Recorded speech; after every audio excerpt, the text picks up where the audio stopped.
Hi guys! Welcome back sa CMT Kitchen. Today, gagawa tayo ng sweet adobo with potatoes.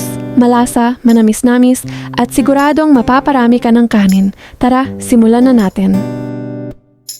Marinate 2 kilos chicken in soy sauce and ground black pepper. Haluhin mabuti para mas ma-absorb ang lasa. Mas okay kung 30 minutes to 1 hour mo itong i-marinate.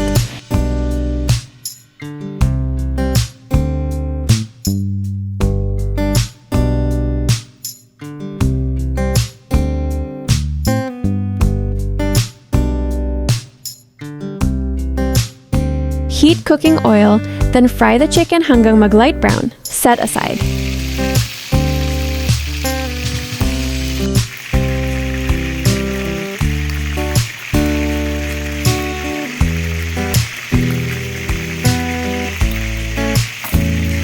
Fry the potatoes next until golden brown, then set aside din. Sa parehong kawali, saute garlic hanggang bumango. Ilagay ang fried chicken, then ibuhos ang natirang marinade.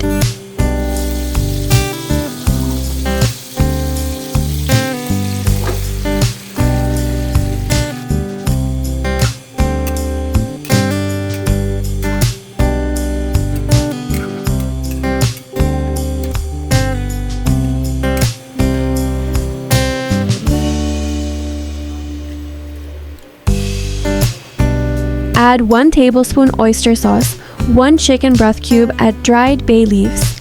Lagyan ng 1 cup water, tapos takpan. Pakuluin ng 15 to 20 minutes hanggang lumambot ang manok.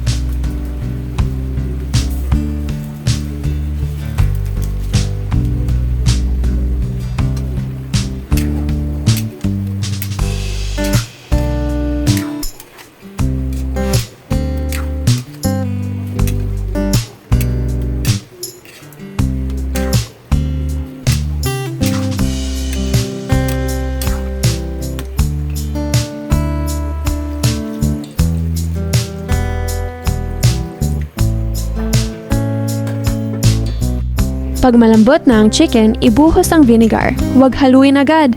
Hayaan kumulo ng 3 minutes para mawala ang asim. After that, lagyan ng sugar at saka haluin. Ibalik ang fried potatoes, then continue cooking for 5 to 10 minutes hanggang kumapal ang sauce.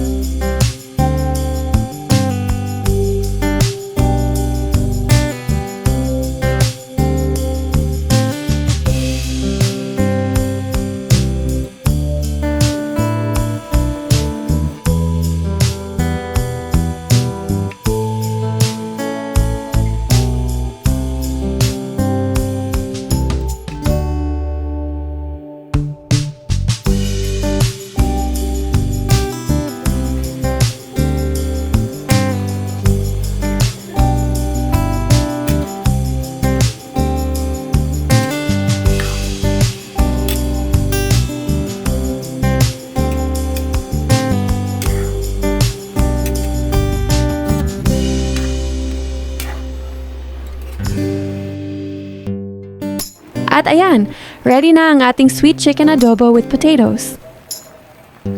Ang bango at ang sarap, sweet, savory, at perfect sa mainit na kanin.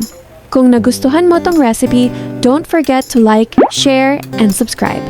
See you sa next video, dito lang sa CMT Kitchen.